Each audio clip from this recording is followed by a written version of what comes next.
part about the opening of the toward Iran? Well, it addressed important issues, and we hope that the stated willingness to cooperate on resolving the problems in the Middle East would help us to find common approaches, which is the key for today's functioning of the international community. Only collective action can resolve issues. No one country can solve the problems which are becoming transborder, transnational, common threats and challenges for all of us. Interesting. So, where do you think that the, I saw that President Obama spoke about enforcement about Syria and on the chemical weapons agreement that you and Secretary Kerry came up with. Where do you think the Security Council resolution on Syria will end up? How do you see it do you see some kind of enforcement mechanism being built into the Security Council resolution or not? Well, the chemical weapon problem in Syria is first of all the issue for the Chemical Weapons Organization. President of Syria addressed the Secretary General of the United Nations and the Director General of the Organization on Prohibition of Chemical Weapons with the formal request to accede to the Chemical Weapons Convention. He expressed his readiness to... You're speaking of Assad? You're saying who I said President of Syria. Yeah, right. Are we running or not? Right. Yeah, so I said President Assad. Yeah, that's what I thought.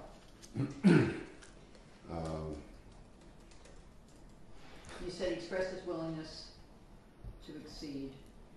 No, he asked formally to accede to the convention, and now he is under legal obligation derived from this convention. So this is already a binding arrangement, and the steps of the Syrian government indicated clearly that they are fulfilling their obligations under that convention. The Chemical Weapons Organization developed a draft decision. This was agreed by John Kerry and myself in Geneva on the 14th of September, and the draft decision will be submitted soon for the Executive Council of the Chemical Weapons Organization, and this would be the main instrument to resolve the problem of chemical weapons in Syria as a member of the Chemical Weapons Convention. We also agreed in Geneva with John Kerry that we will initiate a Security Council resolution which will support and reinforce the decision of the Chemical Weapons Convention. And we said in that framework which we agreed in Geneva that we will be very serious about any violation of the obligations under the Chemical Weapons Convention. We would be very serious about any use of chemical weapons by anyone in Syria, and that those issues would be brought to the Security Council under Chapter 7. And this is the framework in which we were working, both in The Hague, in the headquarters of the Chemical Weapons Organization, and in the Security Council.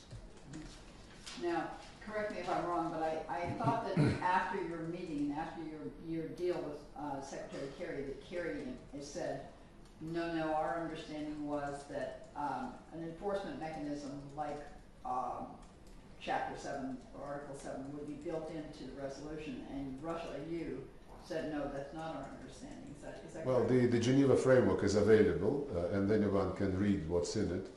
And we agreed today with John Kerry that we would follow that understanding in drafting the Security Council resolution. So there's no difference between the American and the Russian positions? As these positions are reflected in the Geneva framework of 14th of September, no.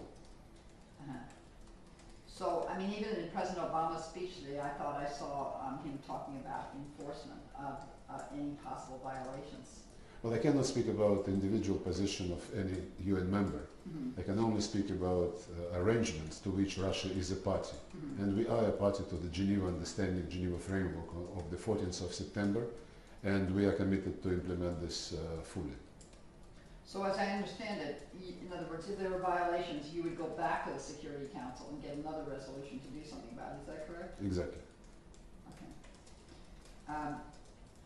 One question here that's come up a lot that you, of course, know the answer to is how did this treaty come about? The White House said, oh well, President Putin and President Obama discussed chemical weapons starting in Mexico several times. Then there was the story that Secretary Kerry just threw out this remark about if President Assad would give up chemical weapons, you know, by the end of the week, you know, then we wouldn't use force. And then all of a sudden you, very brilliantly, were the architect, as far as I can see, of the chemical weapons accord. No, we are not looking for any credit. Indeed, the presidents of Russia and the United States discussed this threat of chemical weapons in Syria in Los Cabos in June last year, in the margins of the G20 summit in Mexico. And they agreed that the biggest threat to peace and security was an eventuality when chemical weapons might get into the hands of terrorists. When they met again in G8 summit in Loch Ern in June this year, the reports about the use of chemical weapons were already available. Russian experts even investigated one such report of the incident on March 19th in the vicinity of Aleppo. There were other reports, and it was obvious that this threat is not just a probability but already with us. And therefore they agreed to think how we can make sure that all these reports are investigated and the results are brought to the Security Council. And this was reflected in the Loch Ern communique of the G8 leaders, that all this investigation should be done professionally by the Chemical Weapons Organization, and the results should be brought to the Security Council. And by the time they met in the margins of G20 summit in St. Petersburg on the 5th of September, they had a talk about some practical steps which could be taken to resolve the problem of chemical weapons in Syria once and for all. And we initiated, through John Kerry's statement and my support of that statement, the process which is now underway. And we are gratified that the Syrian government responded very efficiently and promptly, officially sending the documents on accession to the Chemical Weapons Convention, and later producing a declaration on the chemical weapons sites, which was found quite good, though additional clarifications would be necessary. So that's how it all happened. And this also involved our meeting with John Kerry in Geneva on the 12th, 13th and 14th of September, and the framework which were agreed at that time, which I referred to. So in other words, there have been a lot of, unlike the press stories, there has been a lot of prior preparation and thought given by Russia and the U.S. to coming up with some kind of toward a chemical weapons deal. Well, until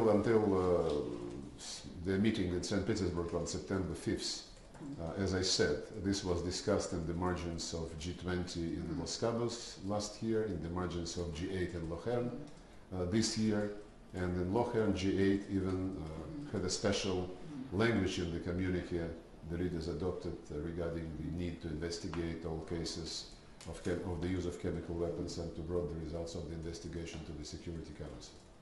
But after the September 5th meeting, did you start working on the framework of an agreement? Well, as I said, we agreed with John Kerry after his statement in London and my support for that statement. We agreed to meet, and we met in Geneva, and the results are embodied in the framework, which I referred to a couple of times already. But yeah, right. But in other words, so if did John Kerry throw out the statement on purpose, or was it just an accident? Ask him. Okay. We took it as a statement which reflected the need of the day. And then, I see. Interesting.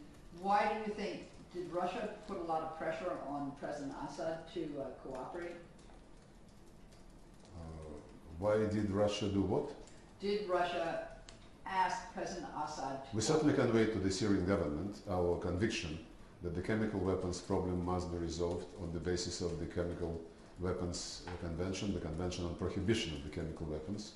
And we are satisfied that the President of the Syrian Arab Republic responded promptly and positively. So you conveyed to them that the Syria chemical weapons problem had to be solved? I just answered this question. Okay, that's very interesting. Because Me too. he certainly came up very quickly. With, now people here are saying, how will the U.S. know if, according to the agreement, Syria is supposed to declare how much it has, how many chemical weapons it has? How will the U.S. know? How will we be able to verify that they're telling the truth? I don't know. But I know that the American ambassador to the Chemical Weapons Organization looked into the declaration submitted by the Syrians and found it quite good. Mm-hmm. Okay, all right. Okay. And now I know that Russia is still saying, I believe, that it was actually the rebels that fired chemical weapons on August 21st. Is that correct? Yeah, we believe that this is a very good evidence to substantiate this. Do you have? Are you willing to present the evidence? Yes, I just presented a compilation of evidence to John Kerry when we met a couple of hours ago. This evidence is not something revolutionary. It's available throughout the internet. The reports by the journalists who visited the site, who talked to the combatants, combatants telling the journalists that they were given some unusual rockets and munition by some foreign country, and they didn't know how to use them. You have also an evidence from the nuns serving in a monastery nearby who visited the site. You can read the evidence and the assessments by the chemical weapons experts who say that the images shown do not correspond to a real situation if chemical weapons were used. And we also know about the open letter sent to President Obama by former operatives of the CIA and the Pentagon saying that the assertion that this was the chemical weapon, that the government used chemical weapons, were fake. So you don't need to have any spy reports to make your own conclusions. You only need to carefully watch what is available publicly and analyze it, of course. So you don't have any intelligence reports that you haven't shared with the world? No. We on the occasion of the incident in the vicinity of Aleppo on March 19th, when the United Nations, under the pressure of some Security Council members, did not respond to the request of the Syrian government to send inspectors to investigate, Russia, at the request of the Syrian government, investigated that case. And this report, the results of this investigation are broadly available to the Security Council and publicly. And the main conclusion is that sarin, the type of sarin used in that incident, was homemade. And we also have evidence to assert that the type of sarin used on August 21st was the same, only of higher concentration. Homemade. Homemade. So, do you think that the United States, I know about a year ago or so, the United States was saying that Assad would go. Do you think that... I think it was more than 2 years ago. Yeah. Do you think that our intelligence and our experts underestimated the situation and you had a better assessment of the situation, Russia? It's not about assessment of a situation if you mean how long the president of Syria would hold on power. We were not guided by a desire to guess how long he has, but we were guided by the need to avoid violence and to bring the situation into a political process. And that has been our position throughout the crisis.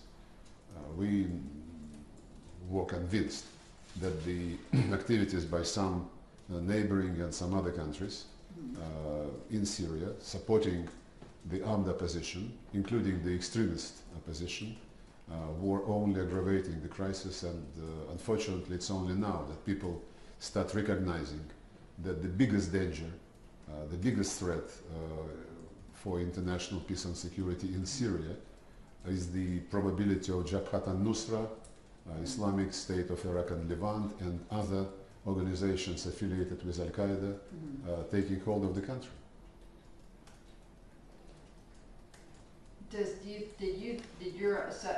I know that you had certain problems in the Caucasus, and I understood that there have been fighters who fought in the Caucasus that have gone through Turkey into Syria. So, from the Russian point of view, did you see both instability as a possibility if the fighting continued, and a possibility of it even spilling over into the Caucasus? Well, this should not be addressed just to Russia. The jihadists from many European countries, Russia included, and from some even from the United States. Wow. Hundreds of them, if you take Europe, Russia and the US, are fighting there in the ranks of extremist groups. And I'm sure that they're gaining the experience which they would try to use after Syrian crisis is over elsewhere, first of all in their home countries. And this is our common threat, and that's what we must be discussing and developing countermeasures, and not just engaging into rhetoric, who should go, who should stay, which authoritarian leader is unacceptable, and which authoritarian leader could stay for some time as long as he plays game and plays the right ball. We are united, we must be united by common threats and challenges, including the one which you mentioned, the proliferation of extremism after the Syrian crisis, like it happened in Libya, when combatants are now present in a dozen countries, in Africa first of all, and Libyan arms is being shipped to those countries to support the extremist movements. They're being shipped all over Africa? Are you saying all over Africa or all over everywhere? Well, some statistics has it, like a dozen of countries in Africa. Mali, of course, Chad, Central African Republic, some others. In Mali, the government, with the support of the French troops, have been fighting the people whom France openly armed and supported in Libya. So we must be consistent. Either we agree that any terrorism is unacceptable, or we would be playing a double standard game when, some son of a bitch is okay, because he is our son of a bitch. Do you think this was one meeting point that eventually the Americans came to with you? Do you think they eventually saw the threat of extremism, and that's what united both Russia and America to work together? Well, I am convinced that not only the United States, but by now everyone understands this threat, and this motivates people to be much more eager to convince Geneva too. To do this, we need to stick to the Geneva Communique of last year, which provides for a political process, which describes suggestions, to the Syrians how this political process should be built, because it's only the Syrians themselves who can resolve and solve the problems of their country and determine its destiny. And one of the provisions of the Geneva Communique of June last year calls upon the Syrian government and the opposition groups to agree on a composition of a transitional governing body which will have a full executive authority, and this should be done on the basis of mutual consent. And that's the key, because you cannot impose on one side or another a solution. This would not be a sustainable way out.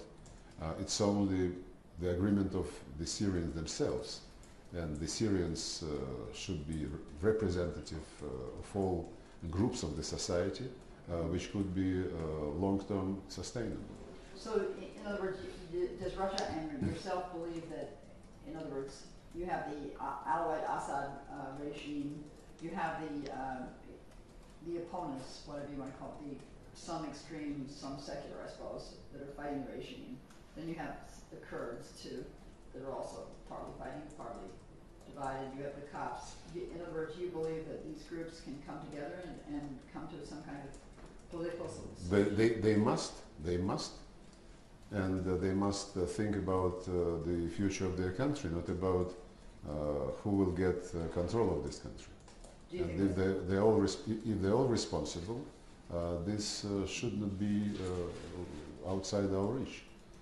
It is good that the national coalition, whom some countries consider the only legitimate representative of the Syrian people, which is a misnomer, I think.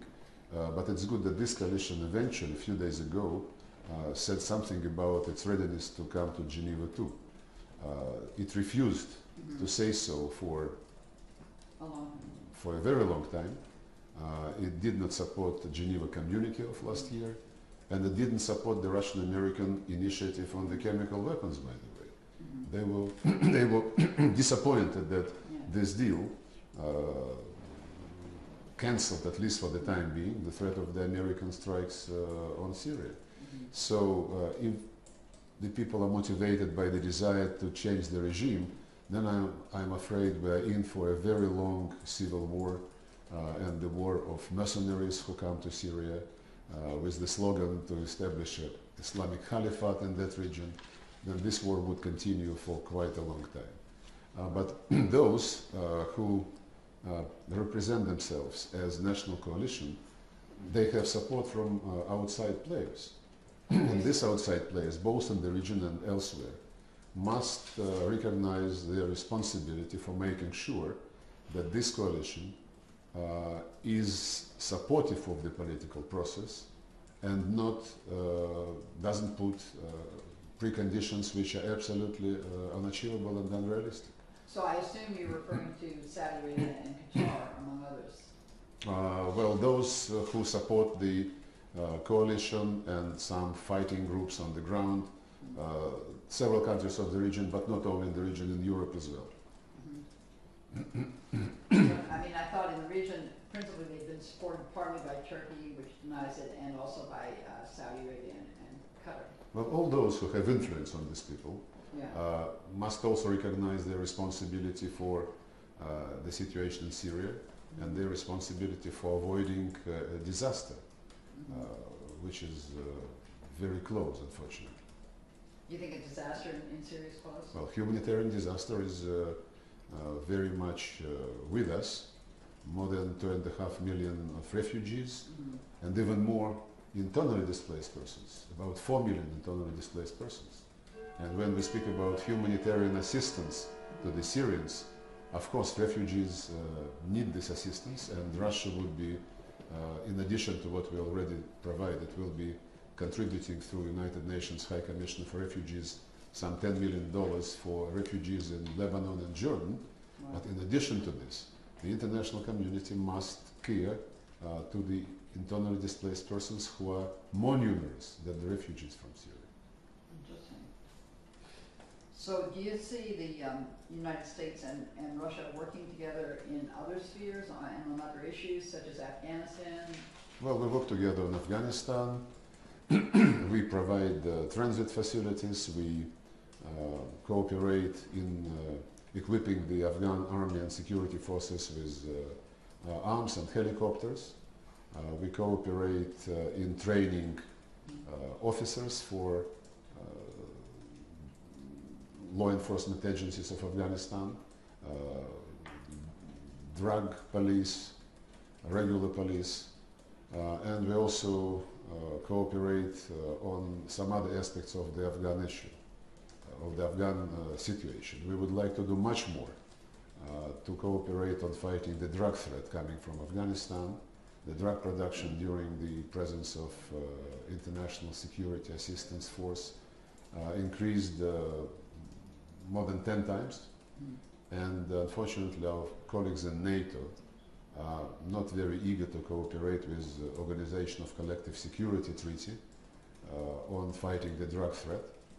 because it would be very logical for ISAF, based on NATO participation inside Afghanistan, and Collective Security Treaty Organization acting on the outside perimeter of the Afghan borders in Central Asia, to cooperate in real time to intercept drug caravans going from Afghanistan to Central Asia and then to Russia, to Europe, and some of it even reaches the United States. We also cooperate on many other issues. And nuclear energy, for example, we ratified the 123 agreement. It's very useful and interesting for the Russian and American companies, energy companies. We agreed on visa facilitation. Now Americans and Russians, tourists and businessmen can ask for 3-year multiple visas. Wow. And the waiting time should be not more than 14 days. It's an improvement on what we used to have, and President Putin suggested to President Obama when they met some time ago that why don't we think about moving to visa-free regime. We have these discussions with the European Union. We already introduced visa-free arrangements with Israel and with dozens of other countries. So I believe this would be a huge step forward in the interests of our people, civil societies, business, cultural exchanges. So there are many areas where we cooperate with the US, and the meeting of the two presidents, which was scheduled in St. Petersburg before, or rather in Moscow, before St. Petersburg G20 summit, was supposed to endorse several very important documents, including a presidential statement on the strategic prospects of Russian-American relations, a document which I think we all need to have the context of where we are going. There were at least a couple of intergovernmental agreements to be signed. One was regarding scientific cooperation on issues of nuclear security and nuclear safety. Wow. And it wasn't signed in Moscow because the visit was unfortunately postponed, but it was signed a few days ago in Vienna. And another agreement which was ready for signature in Moscow was about continuation of the work of the nuclear threat reduction centers,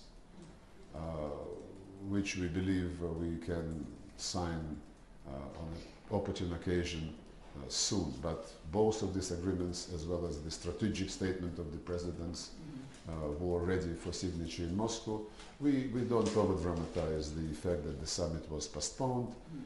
We believe that the Russian-American relations are broader and larger than emotions and mutual grudges, including the situation with the US fugitive Edward Snowden, and I am sure that the American partners understand this. By the way, when the presidents met in Loch Erin in June this year, President Obama called the Russian-American relations the most important relationship, bilateral relationship in the world.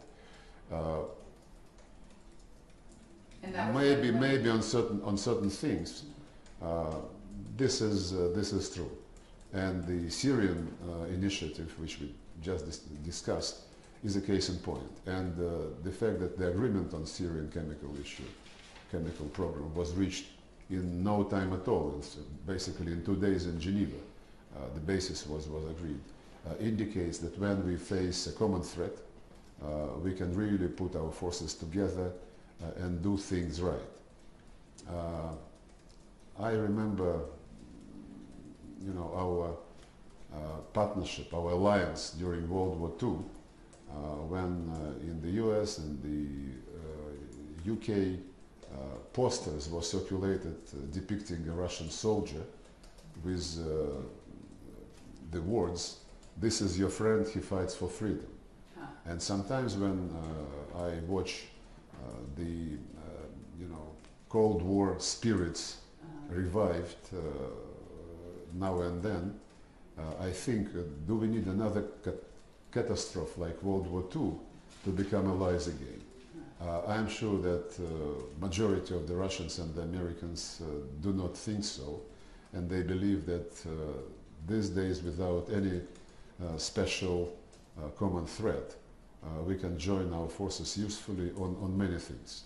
International relations, regional conflicts, economic cooperation. When Presidents Obama and Putin met in Los Cabos in June last year, they agreed that economy and mutual investments must be given much more priority. And President Putin suggested that we should create a mechanism which would analyze the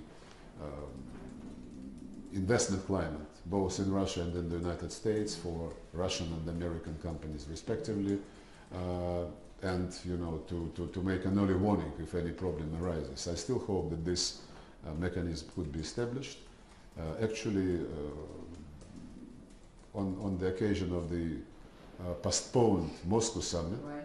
there was a business summit planned with leaders of industry and business from the two countries. And I think this is the most important task at the moment. We also cooperate on cybersecurity.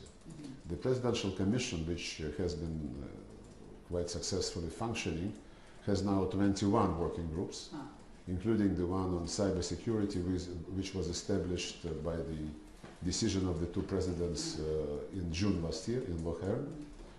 And there is a special mechanism between National Security Advisor staff and the Russian Security Council to communicate in real time on these issues.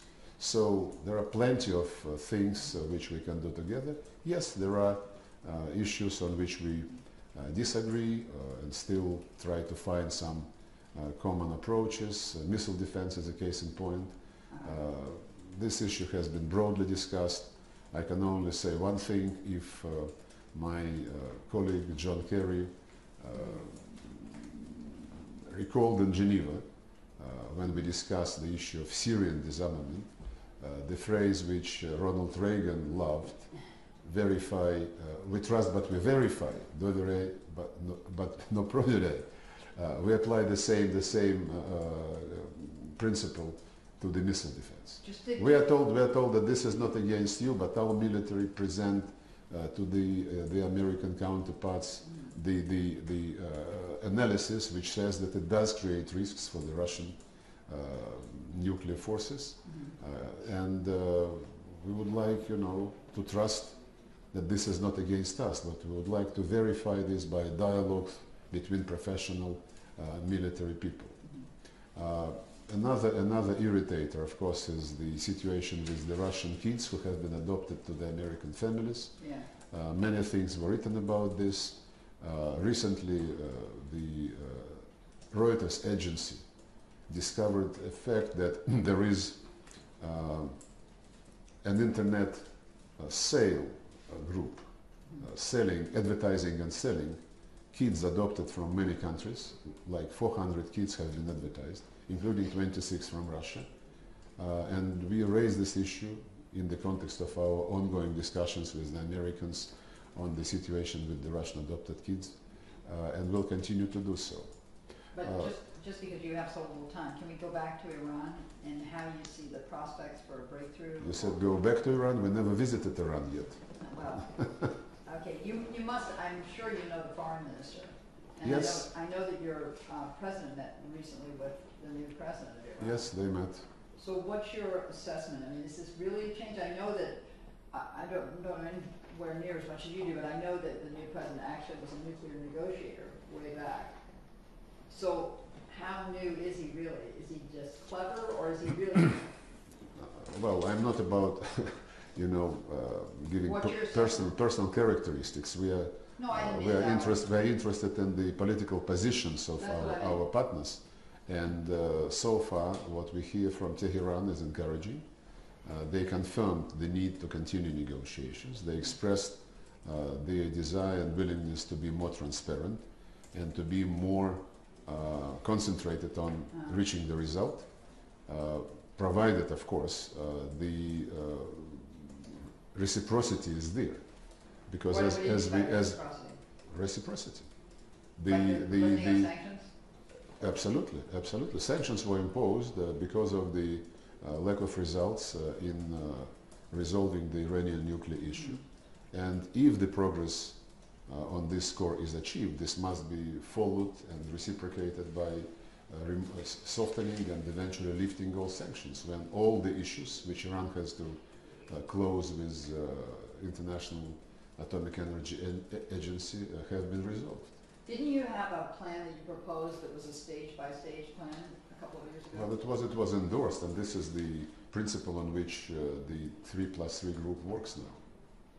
So you think that's it's your Russia plan by which they'll now take up? As I understood it, it was to Iran would do certain things and then certain sanctions would be lifted. And then Iran That's right. Is That's that right. your That's simple-minded version? Well, it's the only workable version. And I heard that was your idea. Well, we proposed it. Russia proposed it, and this was accepted by all. The main thing now is to make it operational. And that you proposed it way back, was it 2006 when you had the idea of taking enriched uranium out and putting it in Russia, or? I don't remember when it was. But you had a Russian plan a while ago. Well, it's called Russian plan, and you just alluded to this. Right. Okay. So in other words, you think that it's whole, I saw President Obama's remarks today saying, you know, that he assigned Kerry to meet with the Iranian leadership and, you know, so on. I heard this as well. Yeah. And so you view that as optimistic, and what will Russia do? I don't know. I don't know. We welcome any moves by any countries who have problems between them to resolve these problems. What would Russia's role be in this? In what? In the Iran situation? Well, we are part of the 3+3 group. We negotiate with Iranians, and we encourage the approach which would be fair, which would persuade the Iranians that we all want to resolve the problems, to remove the risks of proliferation of nuclear weapons, and that we are not after the regime change in Iran. That's in a nutshell our position and our role in the 3+3 negotiations. I see, but that's not really... I'm sorry, but the Jewish community is waiting for me in the next room. They would be angry with Wash Post. Yeah, they would be really angry. So, in some ways, there's something I should have asked you, I'm sure, that I didn't. Is there anything you'd like to say that I didn't ask you? No, you asked a question which might be the last one, if you don't mind. Is Russia wedded to President Assad, or could there be another leader of Syria that could help resolve this political crisis within Syria? I'm sure your readers know very well that we repeatedly stated that we are not wedded to anyone in Syria, that we are concerned not about any personality, removing or supporting anyone. We are not concerned about this at all. We are concerned about keeping Syria one piece, territorially integral, sovereign, independent, secular, where the rights of all groups, ethnic, confessional and others, are fully respected. And that's, I believe, the goal which the United States also has. And the more we try to find common approaches to get there, the more efficient our cooperation would be. Interesting. Thank you, Minister. Thank you.